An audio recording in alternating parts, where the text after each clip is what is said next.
लोकसभा चुनाव कांग्रेस के लिए सियासी मायनों में हमेशा खास रहेगा, क्योंकि 2019 में ही प्रियंका गांधी ने यूपी की सक्रिय राजनीति में कदम रखा।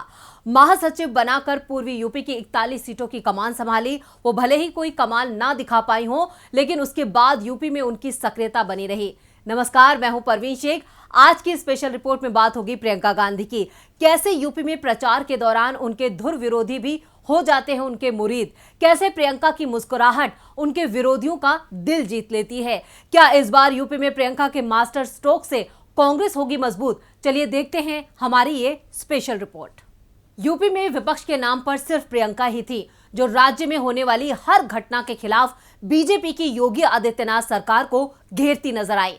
शुरुआत 2019 के बहुचर्चित सोनभद्र कांड से हुई, जहां जमीन विवाद में 11 आदिवासियों की गोली मारकर हत्या कर दी गई।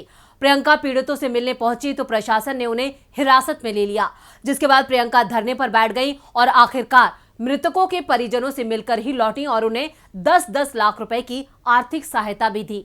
जुलाई 2019 में सोनभद्र से शुरू हुआ प्रियंका का यह संघर्ष उन्नाव, हाथरस, लखीमपुर खीरी, आगरा, इलाहाबाद, वाराणसी और यूपी में हर उस जगह दिखाई दिया जहां भी योगी सरकार में आम जनता के साथ गलत हुआ। वो पीड़ितों से मिलने जहां भी गईं, अक्सर स्थानीय प्रशासन ने उन्हें मिलने से रोका, हिरासत में लिया गया, यहां तक कि कुछ मौके पर उनके साथ हाथापाई भी की गई। लेकिन प्रियंका नहीं रुकी और पीड़ितों से मिलकर ही दम लिया। इस दौरान पीड़ितों के साथ उनकी दिल जीतने वाली तस्वीरें सामने आई, जो भारतीय राजनीति के लिहाज से कम ही देखने को मिलती हैं। इसी तरह कभी प्रियंका सीएए विरोधी प्रदर्शनों के दौरान गिरफ्तार की गई। पूर्व पुलिस अधिकारी एसआर दारापुरी से मिलने स्कूटर पर ही बैठकर निकल गई। तो कभी लखीमपुर खीरी में प्रशासन ने जब हिरासत में लिया तो गेस्ट हाउस की सफाई करती नजर आई।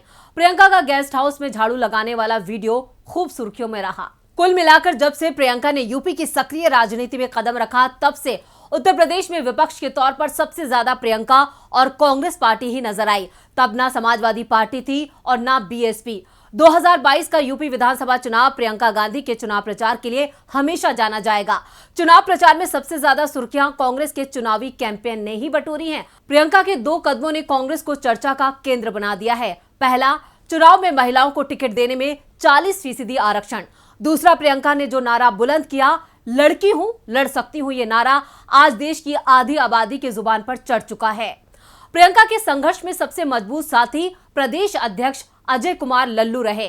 प्रियंका के करीबी तमकुही राज विधायक लल्लू सोनभद्र कांड के बाद ही अक्टूबर 2019 में प्रदेश अध्यक्ष बनाए गए थे। अजय कुमार लल्लू भी प्रियंका के साथ हर आंदोलन में साथ रहे और सड़कों पर योगी सरकार के खिलाफ खूब प्रदर्शन किया, जिसकी वजह से अजय कुमार लल्लू को दर्जनों बार जेल जाना पड़ा। इसके बावजूद दोनों मुख्य विपक्षी दल सपा और बसपा के प्रदेश अध्यक्ष सड़क पर संघर्ष करते दिखना तो दूर, उनका नाम तक लोगों को नहीं पता। लेकिन मुख्य विपक्षी दल की भूमिका में आकर करीब 2.5 सालों तक संघर्ष करने के बावजूद मतदान करीब आते आते चुनाव भाजपा बनाम सपा गठबंधन में तब्दील हो गया। इसलिए सवाल लाजमी है कि क्या चुनाव परिणामों में कांग्रेस को उसकी मेहनत का फल मिलेगा? क्या उसके प्रदर्शन में सुधार होगा? प्रियंका ने चुनाव को महिला केंद्रित करने की कोशिश की है, क्या इसका फायदा कांग्रेस को मिलेगा? प्रियंका ने देश की महिला को केंद्र में रखकर एक नई राजनीति की शुरुआत की है। राजनीति के जानकार मानते हैं कि कांग्रेस का यह फैसला देर से लिया गया है। भारतीय राजनीति में रातों रात या चुनाव से 2-3 महीने पहले महिलाओं का वोट बैंक तैयार करना आसान नहीं है। नारा तो आकर्षक था, इसलिए सुर्खियां बना, लेकिन जब प्रत्याशियों की बात आई तो इतनी बड़ी संख्या में मजबूत महिला प्रत्याशी नहीं मिली। उत्तर प्रदेश विधानसभा चुनाव कांग्रेस के लिए कितना खास है? बुलंदशहर की सियाना सीट पर कांग्रेस प्रत्याशी के लिए प्रचार करने उतरी प्रियंका गांधी ने बारिश में भी अपना रोड शो जारी रखा, जिसने यूपी के लोगों के साथ साथ देश के लोगों का भी ध्यान खींचा।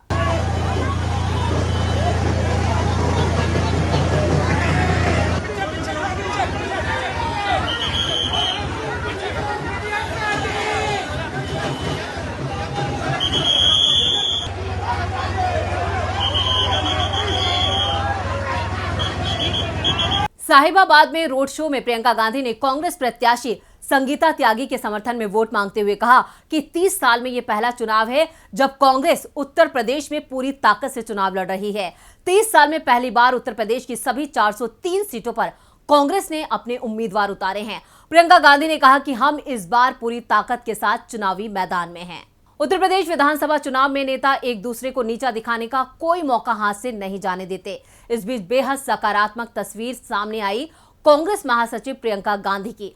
रास्ते में बीजेपी समर्थकों से मुलाकात हो गई। प्रियंका ने न सिर्फ उनसे हाथ मिलाया बल्कि प्रचार सामग्री भी दी। बीजेपी समर्थक भी प्रियंका के साथ शालीनता से मिलते नजर आए और लड़की हूं लड़ सकती हूं वाला ब्रेसलेट मांगा। सोशल मीडिया पर यह वीडियो देखते ही देखते वायरल हो गया।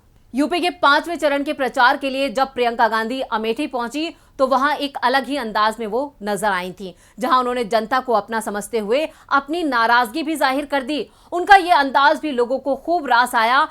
आपने बुरी आदत डाली है, अब वो सोचता है कि काम करने की जरूरत क्या है। 5 साल बाद मैं आऊंगा, धर्म की बात कर लूंगा, हिंदू मुसलमान में फूट कर लूंगा, जातिवाद की बात कर लूंगा, सांप्रदायिक बात कर लूंगा, मुझे तो वोट मिलना ही है। मैं तो रहूंगा सांसद, मैं तो रहूंगा विधायक, क्योंकि जब जब चुनाव आएगा सब मेरी बातें मानेंगे, अपने जज्बात में उभार दूंगा, वोट मिल जाएगा।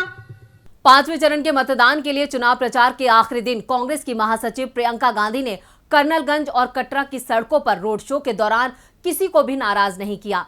15 जगहों पर लोगों को ऑटोग्राफ दिए। वाहन पर सवार सुरक्षाकर्मी लोगों को रोकते, लेकिन लोग प्रियंका को हाथ दिखाकर बुलाते और डायरी और पेन दिखाते। इस पर प्रियंका गाड़ी रोककर डायरी मांगती और अपना ऑटोग्राफ देती। यूपी का चुनाव अपने अंतिम पड़ाव पर पहुंच गया है। यूपी के 6ठे चरण के लिए कुशीनगर में जनसभा के बाद कांग्रेस महासचिव प्रियंका गांधी प्रदेश अध्यक्ष अजय कुमार लल्लू और समर्थकों के साथ पैदल प्रचार करने निकल पड़ी। जो भी मिलता उससे हाथ जोड़कर वोट की अपील करती। इस दौरान उन्होंने बाइक पर बैठने की इच्छा जाहिर की तो अजय कुमार लल्लू ने बाइक पर उन्हें बिठाकर घुमाया। इस दौरान उनके पीछे सुरक्षाकर्मी भागते रहे। लोगों ने प्रियंका गांधी को इस तरह बाइक पर देखा तो वो वाह वाह करते रहे।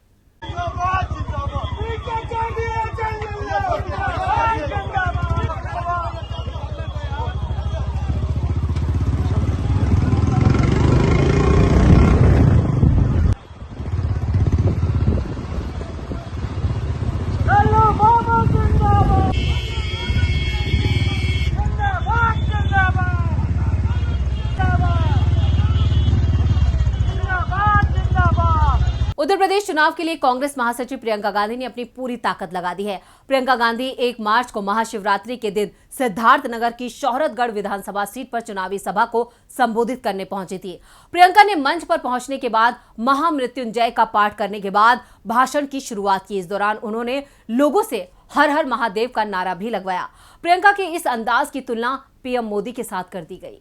ओम त्र्यंबकं यजामहे सुगंधिं पुष्टिवर्धनम् उर्वारुकमिव बन्धनान् मृत्योर्मोक्षयमामृतात्। आप सबको महाशिवरात्रि की बहुत बहुत शुभकामनाएं। हर हर महादेव, बोलिए हर हर महादेव, हर हर महादेव। कांग्रेस देश की सबसे पुरानी राजनीतिक पार्टी है। यूपी विधानसभा चुनाव 2022 में कांग्रेस प्रियंका गांधी के नेतृत्व में मैदान में है। असल में ये चुनाव कांग्रेस के लिए एक अग्नि परीक्षा की तरह है, जिसमें कांग्रेस के सामने उसका यूपी संगठन ही सबसे बड़ी चुनौती है। असल में कांग्रेस एक तरफ 1989 के बाद से उत्तर प्रदेश की सत्ता से बाहर है, तो वहीं दूसरी तरफ प्रियंका गांधी की तरफ से पार्टी का खोया हुआ जनाधार वापस लाने की हर मुमकिन कोशिश कर रही हैं। यूपी चुनावों में कांग्रेस कितनी मजबूत होती है ये तो 10 मार्च को नतीजे तय करेंगे, लेकिन प्रियंका गांधी को इन चुनावों ने एक सशक्त नेता जरूर बना दिया है। प्रियंका की हर शैली उन्हें लीग से अलग खड़ा करती है। आज के दौर में उनके जैसी राजनीति कोई नहीं कर रहा है। प्रियंका ने अपने लिए एक अलग राह चुनी है, जिसमें उन्हें जनता से प्यार और सम्मान मिल रहा है। प्रियंका की रैलियों में जुट रही भीड़ वोटों में तब्दील होगी या नहीं, ये विश्लेषण का विषय हो सकता है, लेकिन प्रियंका की यूपी में लोकप्रियता और महिलाओं में उनकी जगह जरूर पक्की हो गई है। 2017 के विधानसभा चुनाव में राहुल गांधी केंद्र में थे। ठीक 5 साल बाद चुनावी नैया को पार कराने की पतवार उनकी बहन और कांग्रेस कार्यकर्ताओं में दीदी के नाम से मशहूर प्रियंका गांधी के हाथों में है। प्रियंका अपने मकसद में कितनी सफल होती हैं, ये तो 10 मार्च के नतीजों से साफ हो जाएगा। तो ये थी हमारी स्पेशल रिपोर्ट। आपको कैसी लगी हमारी स्पेशल रिपोर्ट, नीचे कमेंट बॉक्स में अपनी राय जरूर दें और इस वीडियो को ज्यादा से ज्यादा शेयर करें, लाइक करें और देखते रहें डीबी लाइव। नमस्कार।